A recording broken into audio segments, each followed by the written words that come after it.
Bonsoir tout le monde, mon nom est Raphaël et on va parler de Big Brother Célébrité. L'épisode 50, oui, 50, a été diffusé ce soir et on va s'en parler. Cet épisode marquait la cérémonie du veto et on allait enfin savoir si Richardson allait utiliser son veto gagné dans les derniers instants possibles pour sa survie et s'il allait l'utiliser enfin pour se sauver et donc qui est-ce que Kim allait nominer comme personne remplaçante. On va pas plus attendre et on va directement aller au cœur de la vidéo. L'épisode d'aujourd'hui a tourné autour d'un gros point narratif majeur qui était la potentielle nomination de Jean Thomas pour remplacer Richardson si jamais il utilisait son veto. Ce qui était probablement assuré de faire parce que évidemment tu utilises ton veto quand tu l'as. Tout ça s'est comme installé un peu graduellement quand on a vu Kim et François expliquer un peu pourquoi il allait nominer Jean Thomas puis pourquoi est-ce que cette confiance-là s'était un peu brisée entre eux. Puis ça commence avec le fait qu'il lui reproche d'avoir vraiment été souvent le pacificateur. C'est celui qui allait voir tout le monde, disait les bonnes choses, disait les bons mots pour s'assurer que, au final, ce soit pas lui qui a l'air du méchant dans l'histoire. Et c'est vrai, ça a été la stratégie de Jean Thomas. Et malgré qu'il a autant participé au blindside, aux trahisons ou à l'élimination comme subséquente de toute l'alliance des Pennés, il a fait partie de tout ça. Mais c'était tout le temps celui avec qui les choses passaient mieux. Parce qu'il était plus sincère, parce qu'il était plus émotif, parce qu'il était plus... Il disait les bonnes choses aux bonnes personnes au bon moment, ce qui faisait en sorte que les gens n'y avaient pas trop d'animosité envers lui après. Fait que tout ça, ce qui était un plan de match parfait pour Jean Thomas, parce que ça lui donnait énormément de sympathie, c'est sûr que là, les membres de son alliance commencent à s'en douter. Et ils trouvent ça frustrant parce qu'ils savent qu'au final, c'est qui passe pour les méchants, eux, et qui passe pour le gentil, Jean Thomas. Fait qu'au final, ils savent que si Jean Thomas se rend à la fin, son profil va être beaucoup plus reluisant, juste parce qu'il a pas passé pour le méchant, que les leurs. Fait qu'ils reprochent ça à Jean Thomas principalement, puis ils ont vraiment peur, surtout Kim. Kim est en mode paranoïa absolu tout au long de l'épisode. Ils ont vraiment peur que Camille essaye de le séduire, pas le séduire en sens amoureux, mais essaye de l'amadouer, de lui avoir proposé un pitch, qui ait considéré le pitch en question, et même ils ont peur que Jean Thomas lui ait proposé un pitch à Camille pour essayer de se rendre à la fin. Ce qu'il avait fait à la semaine passée pour pouvoir s'acheter une semaine de plus, ce qui fait en sorte que toute cette paranoïa-là amène Kim à vouloir nominer Jean Thomas pour lui remettre les idées à la bonne place, lui rappeler que c'est eux trois le trio, et que si jamais il déroge un peu du chemin prévu, c'est lui qui va se retrouver sur le bloc. Un moment donné, on la voit avec François dans la chambre du patron, puis il regarde les caméras, puis il voit Jean Thomas un peu tout seul dans la chambre, en train de réfléchir, penser, paniquer un peu, et tu vois que le hamster tourne dans la tête. Puis j'ai trouvé comique qu'ils disent comme « Ah, mais pourquoi il est pas avec nous présentement? Normalement, il serait en train de planifier les stratégies avec nous et tout. » Puis là, tu vois Kim qui dit je trouve que Jean Thomas, il agit différemment autour de nous ces temps-ci. On dirait qu'il a peur de nous. Puis dans ma tête, c'est comme, oui, c'est vrai qu'il y a eu un éloignement qui semble un peu lié avec la situation avec Camille, puis le fait que Jean Thomas veut pas l'éliminer. Mais en même temps, le fait que on dirait que dès qu'il y a eu une conversation avec le trio, c'était tout le temps pour se faire reprocher des choses. Je le comprends de peut-être un peu prendre ses distances. Puis Kim me disait genre, je comprends pas ce qu'il lui prend, il agit de manière louche. Vous agissez de manière tout autant louche avec lui, vous faites des jokes à son propos, vous le menacez que vous allez le sortir de l'alliance si il suit pas votre ligne directrice, vous le blastez dès qu'il a la chance de mettre un mot par rapport au fait de pas sortir Camille. Fait qu'au final, je le comprends d'agir un peu plus froidement avec vous. Mais pour Kim, on dirait que elle comprend pas pourquoi ça pourrait être aussi un facteur qui vient de leur bord. Mais non, c'est juste de la part de Jean Thomas. Puis c'est pas la première fois qu'on voit un comportement de même de la part de François puis Kim, où on dirait qu'ils sont pas capables d'intérioriser les raisons de pourquoi les gens agissent d'une telle manière face à eux. C'est tout le temps, ça vient tout le temps des autres, jamais de eux. Mais c'est du donnant-donnant. Est-ce que Jean Thomas est-ce que Jean Thomas est dans une position fâcheuse puis ça cause son éloignement 100%, puis ça c'est sa faute à lui, ça touche à Jean Thomas. Mais la réaction que Kim et François ont eue à la situation vient aussi jouer dans la balance de pourquoi Jean Thomas peut-être se sent moins à l'aise avec Kim et François. Il se fait blaster dès qu'il parle de potentiellement sauver Camille. Ce qui, je le rappelle, est pas un mauvais move nécessairement, considérant que Richardson est beaucoup plus dangereux. Mais là, c'est sûr que cette semaine, Richardson est sauf. Chaque côté a des raisons de s'être éloigné, raisons qui sont valides pour leur game respective, mais c'est ça, dans la tête de Kim, on dirait, puis de François, on dirait que ça vient juste de la part de Jean-Thomas. Suite à ça, Kim va annoncer à Jean-Thomas que c'est lui qui va être nominé cette semaine. Évidemment, il est pas ultra heureux, mais il dit, écoute, je vais respecter ce que tu fais. Si c'est pour l'Alliance, ça me fait plaisir, en gros guillemets. Je vais le faire si c'est pour le bien de l'Alliance puis pour le bien de nos games. Fait que, il a dit l'affaire à dire. Il a pas créé de doute quant au fait que ça le dérangeait d'être nominé. C'est la chose à dire. S'il avait opposé la décision de Kim de se faire mettre sur le bloc contre Camille qui serait la cible, ben, je pense que là, les répercussions auraient été encore plus graves pour Jean-Thomas parce que là, Kim et François auraient vraiment eu raison de dire « Ok, il est plus avec nous, on le sort cette semaine. » Il a fait la bonne chose à faire dans la situation. On voit Jean-Thomas après dans un confessionnal mentionner que s'il était eux, là, il s'éliminerait lui-même cette semaine. Puis c'est vrai, c'est ce que je dis. Quand, si tu vois Jean-Thomas sur le bloc, élimine-le.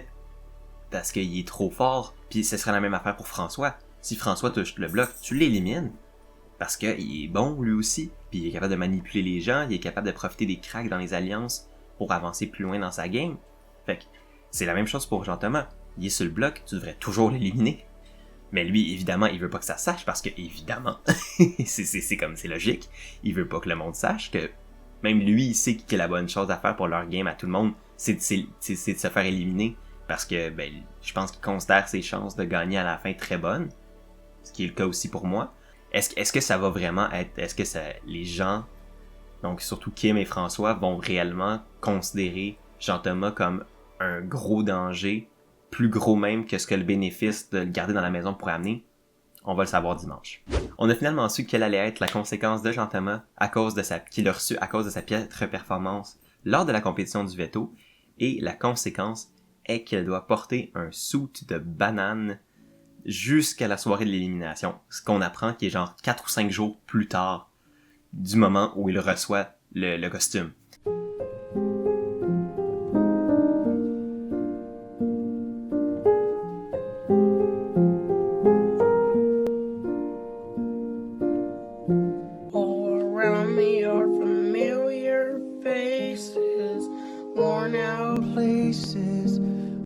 Et non seulement ça, à chaque fois qu'un bruit de singe se met à jouer, il doit manger une banane et en faire manger une à quelqu'un d'autre.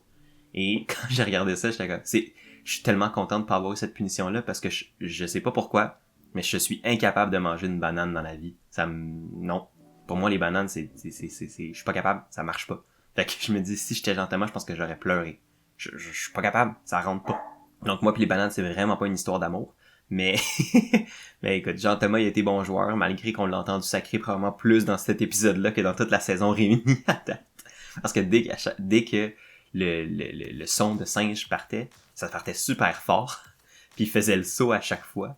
Puis je pense que le costume commençait vraiment à lui taper sur les nerfs. Fait qu'en tout cas, bref, tous les segments avec Jean-Thomas dans son soude de banane a rajouté une dose d'absurdité. Puis c'est ça que je disais hier quand j'aime les punitions. Tu sais, c'est pas énorme, ça change pas la game, mais ça rajoute une petite dose d'absurdité, un petit peu de comédie dans un show qui peut des fois être très dru à cause que c'est juste la stratégie tout le long.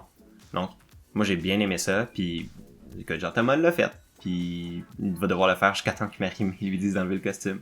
Je dois admettre, autant que des fois je suis critique de François quant à sa gestion du jury puis tout ça, je vais lui donner le crédit qui lui revient, puis autant que je suis pas son plus grand fan, François est tellement bon pour se mettre dans les cracks, puis profiter des cracks et des failles dans ses propres alliances, dans les relations des gens dans la maison, puis les exploiter afin de se protéger lui-même, puis de s'assurer qu'il est jamais la cible, parce qu'il y a tout le temps deux personnes qui vont être fâchées un après l'autre. Puis on l'a encore vu cette semaine, il a remarqué très vite la discorde entre Jean-Thomas et Kim, et qu'est-ce qu'il a fait depuis à peu près l'épisode du mardi? Ben c'est s'insérer dans cette chicane-là, puis s'assurer que ils soient encore plus éloignés l'un de l'autre. Comme ça, ben Jean-Thomas, qui est son plus proche allié dans l'Alliance, ben c'est François. Puis Kim, qui est son plus proche allié dans l'Alliance, ben c'est François. Parce que Kim et Jean-Thomas sont plus si proches que ça à cause de leurs différends. Puis il a été très bon pour faire ça toute la saison. Là, il l'a fait encore cette semaine. Puis ça, pour moi, ça a été clair et précis que c'est ça qu'il faisait. Quand il est allé voir Jean-Thomas, Jean-Thomas il demandait pourquoi est-ce que Kim était aussi parano par rapport à la situation avec lui et Camille. Puis ce que François lui explique, c'est que de ce qu'il a entendu de la part de Kim, ça serait qu'elle l'aurait vu avec les caméras de la chambre du patron, avoir la conversation avec Camille, et que son non-verbal laissait croire qu'il aurait pu essayer de développer une alliance ou quelque chose. Mais ce que François il a dit, c'est que lui, il ne savait pas directement, c'était Kim qui lui avait dit, parce qu'il n'était pas dans la chambre du patron à ce moment-là, ce qui était un mensonge absolu. Mais ce que moi, ça m'a démontré, c'est que François veut se déresponsabiliser de la nomination de Jean-Thomas, veut se déresponsabiliser de la paranoïa de Kim et de la paranoïa en général que cette semaine, que les événements de la semaine ont causé, pour faire en sorte que, à qui est-ce que Jean-Thomas va encore faire confiance à la fin? C'est François. Parce que François s'est éloigné de la cause du problème qui pourrait mener à une élimination de Jean-Thomas. Et au final, le lien de confiance va pas être brisé. Fait que pour ça, c'était brillant de la part de François. Puis c'est un des meilleurs, sinon le meilleur stratège de la maison. Puis ça, je l'ai pas nié. Jean-Thomas, je l'adore, Jean-Thomas. Rich, je l'adore. Kim, je la trouvais très bonne, mais là, je commence à un petit peu douter de sa game. Mais François, autant que j'aime pas tant la personne, puis ça c'est un plan personnel, puis ça c'est strictement subjectif, autant, stratégiquement parlant, le gars il est fort. Le gars il est très très très très fort. C'est un très bon joueur de Big Brother. Encore une fois, là la question reste à savoir, est-ce qu'il y a assez de partisans dans le jury pour que si finalement le fait qu'ils disent qu'ils veulent pas gagner c'est un mensonge, est-ce qu'il va être capable de récolter assez de votes pour gagner? C'est ça que je sais pas. Mais si on regarde strictement sa game dans la maison, le gars est très fort. Finalement, on arrive à la cérémonie du veto et Rich a la possibilité d'utiliser le veto qu'il a remporté cette semaine pour se sauver, ce qu'il fait. Et donc, il remporte un deuxième lingot cette semaine. Donc, félicitations Rich pour t'être sauvé et pour ton deuxième lingot. Et là, donc, Kim doit nommer une personne en remplacement. Et, à la surprise de personne, c'est Jean-Thomas qui est mis sur le bloc. Ce qui fait aussi en sorte que François est la seule personne cette saison qui n'a pas touché le bloc. C'est quand même un bon exploit rendu aussi tard dans la saison. Est-ce que ça va être le cas tout le long? Je ne sais pas parce que là, les nombres viennent à manquer, les différentes cibles viennent à manquer. Mais bref. Jean-Thomas se retrouve sur le bloc et Kim mentionne que sa manière de parler avec les gens lui fait peur de temps en temps, pour faire référence à la situation avec Camille, et donc c'est pour ça qu'il est mis sur le bloc cette semaine. Suite à la cérémonie du veto, on voit vraiment comment Jean-Thomas va essayer de se défendre par rapport aux accusations que Kim et François vont lui avoir fait dans la dernière semaine. Tu vois que on voit que Jean-Thomas se rend compte que la perception de sa relation avec Camille, c'est que il a fait des promesses, il a fait des pitchs, ils ont essayé de planifier une fin de game ensemble, ce qui est partiellement vrai.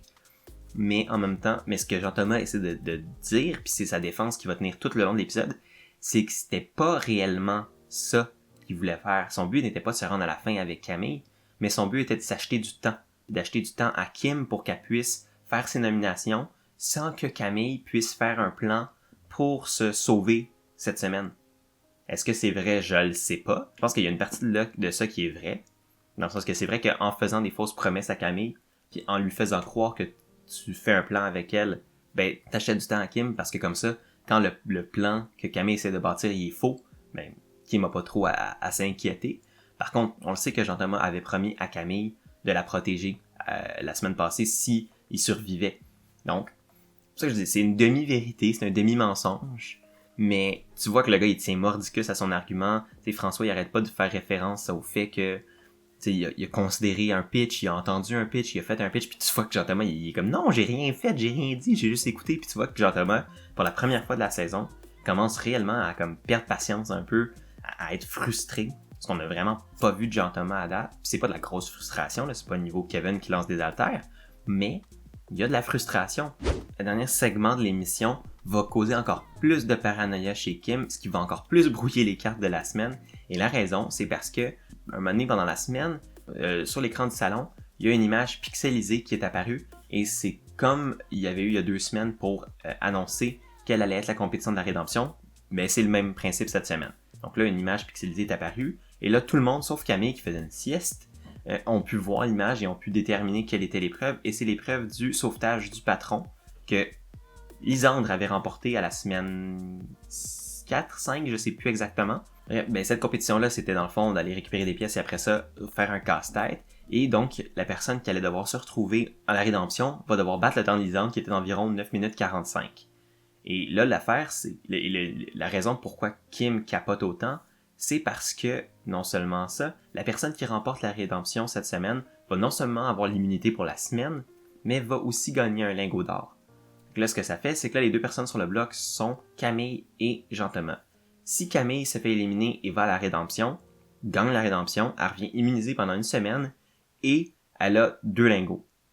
Tout comme Richardson qui a aussi 2 lingots. Fait que là, ça ferait que les 3 membres de l'Alliance seraient dans la maison avec Camille immunisée et aucun lingot, tandis que justement Camille en a 2 et Richardson en a 2, ce qui rend leur vie assez compliquée.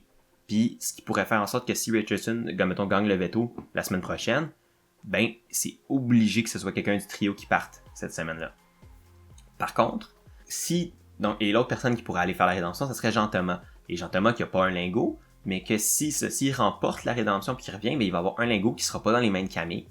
Et il va être immunisé pour la semaine. Fait que tu sais, dans un sens, c'est sûr qu'être immunisé pour une semaine, c'est le fun pour Jean-Thomas. Par contre, t'as aussi énormément de chances d'être éliminé si tu participes à la rédemption parce que t'es déjà plus dans la maison. Mais là, ce que tout ce scénario-là a fait, c'est créer énormément de paranoïa chez Kim parce qu'elle a tellement peur que Camille revienne dans la maison avec un lingot et l'immunité qu'elle considère réellement sortir Jean-Thomas cette semaine pour le faire participer à la compétition de la rédemption parce qu'elle préfère prendre une chance que ce soit Jean-Thomas qui rentre dans la maison que prendre une chance que ce soit Camille qui le fasse. Et dans un sens, je comprends ce qu'elle veut faire parce qu'elle, elle se dit « Je préfère avoir quelqu'un de mon bord qui a des avantages. » Oui, c'est pas faux, mais c'est que t'as aussi une chance qu'un de tes alliés sorte cette semaine pour strictement rien. Tandis que tu pourrais éliminer la personne que tu dis dont t'as le plus peur de la saison. Parce que honnêtement, le temps de 9 minutes 45 de Lisandre, il est bon, mais il est pas si bon que ça. Puis on sait que Camille a tendance à paniquer dans les épreuves. Puis, non seulement ça, c'est pas nécessairement une épreuve tant facile que ça. Le casse-tête, il est pas facile à installer sur les planches de palette. Mais, fait que le truc, c'est de le faire par terre. Mais si Camille s'en souvient pas, surtout qu'elle sait pas c'est quoi l'épreuve, vu qu'elle était en train de faire une sieste pendant que l'épreuve était révélée, ben ça serait très possible qu'elle panique, qu'elle voit que son puzzle ne fit pas comme du monde, qu'elle ait oublié qu'il fallait le faire à terre parce que c'est la manière la plus facile de le faire. Elle pourrait très bien être éliminée. Donc, Camille est éliminée de la game, donc elle a juste plus de lingots pantoute parce qu'elle est plus là. Il y a personne qui revient de la rédemption, donc personne n'est immunisé. Puis là, t'as Jean-Thomas et François qui pourraient gagner le patron et le protéger la semaine prochaine si justement il le désire. Tandis que Camille, si elle revient puis qu'elle gagne le patron, là, c'est qui va être sur le bloc? Ça va être Kim et François. Puis même si elle revient pas de la rédemption puis qu'elle gagne le patron, ça va quand même être Kim et François qui va être sur le bloc. Fait que, tant qu'à ça, prends pas de chance de perdre un allié puis élimine Camille puis assure-toi qu'elle revienne pas. C'est sûr que ça, c'est peut-être pas le meilleur scénario nécessairement pour Kim parce que on sait tous que Jean-Thomas est probablement plus dangereux. Mais en même temps, il y a un réel danger que si c'est Camille qui revient, mais que ce soit Kim qui soit éliminé la semaine prochaine. Il y a pas juste Jean-Thomas qui est vraiment pas chaud à cette idée-là. Tu vois Jean-Thomas dire que c'est vraiment pas une bonne idée, que c'est un move kamikaze, puis que c'est vraiment pas une bonne idée, puis pour toutes les raisons que j'ai énoncées plus tôt. Mais ce que j'ai vu, puis ce que j'ai remarqué, c'est que François non plus semblait vraiment pas tant chaud à l'idée. Tu vois que François dans cette situation-là semblait plus du bord de Jean-Thomas que de celui de Kim. Puis je pense que pour les mêmes raisons un peu que Jean-Thomas énonçait, c'est trop risqué de prendre la chance de perdre Jean-Thomas pour rien. Jean-Thomas qui pourrait les protéger la semaine prochaine, que de prendre la chance de peut-être voir Camille revenir. Fait que ce que ça m'a indiqué, puis c'est ce qui va guider ma prédiction pour la semaine, c'est que François est quand même pas encore prêt, selon moi, à laisser tomber Jean-Thomas. Je pense qu'il préférait l'amener une round de plus puis l'éliminer la semaine prochaine s'il peut. Donc, ça reste à voir. On n'est pas encore dimanche, donc les choses peuvent changer d'ici là, puis les choses ont beaucoup changé dans la dernière semaine, donc tout est encore possible. Mais si j'y vais de ma prédiction personnelle pour l'élimination de dimanche, je vais dire que ça va être Camille qui va être éliminé par un vote de 2-0. À la limite, je pourrais concevoir que ça serait 1-1 puis que ça va être Kim qui va trancher. Puis j'avoue que si Kim tranche, elle pourrait avoir tendance à trancher pour Jean-Thomas. Mais si c'est elle qui tranche pour Jean-Thomas, j'ai l'impression que c'est vraiment pas à son avantage. Donc, c'est pour ça que moi, j'y vais avec une élimination de Camille par un vote de 2-0. Camille qui va après ça aller à la rédemption. Rédemption que je pense qu'elle est capable de gagner parce c'est une bonne joueuse dans les compétitions si elle est capable de rester calme. On l'a vu il y a 2 semaines. Et puis si elle revient dans la maison, c'est sûr que ça va être vraiment épicé. Et c'est ça que moi j'ai envie qu'un candidat remporte la rédemption parce que je sais que ça va mettre le bordel dans la maison. Est-ce que ça va être Camille ou Jean-Thomas cette semaine? On le sait pas encore. Mais j'ai bien hâte de le savoir dans l'épisode de dimanche. Et donc, c'est ce qui va conclure ma vidéo d'aujourd'hui. J'espère que vous l'avez aimé. Si vous l'avez aimé, n'hésitez pas à aimer, partager, commenter. C'est vraiment apprécié. Si vous voulez plus de contenu comme ça, vous pouvez toujours vous abonner. Je fais des vidéos du lundi au vendredi. Et cette semaine, on va commencer aussi les live streams le dimanche vers environ 3 heures où je vais récapituler, discuter, on va échanger en général sur Big Brother Canada saison 9. Et donc, je vous y invite, évidemment, si vous voulez participer en direct, n'hésitez pas à venir. Et si vous ne pouvez pas être là pendant la diffusion en direct de ce dimanche, toute la diffusion en direct va être publiée sur la chaîne, donc faites-vous-en pas. Et si vous voulez la version audio de ces vidéos-là, elles sont disponibles aussi sous la forme de podcast et tous les liens sont dans la description en bas. D'ici là, moi je vous dis donc à dimanche ou sinon à lundi. Passez un beau week-end, prenez soin de vous et à la prochaine.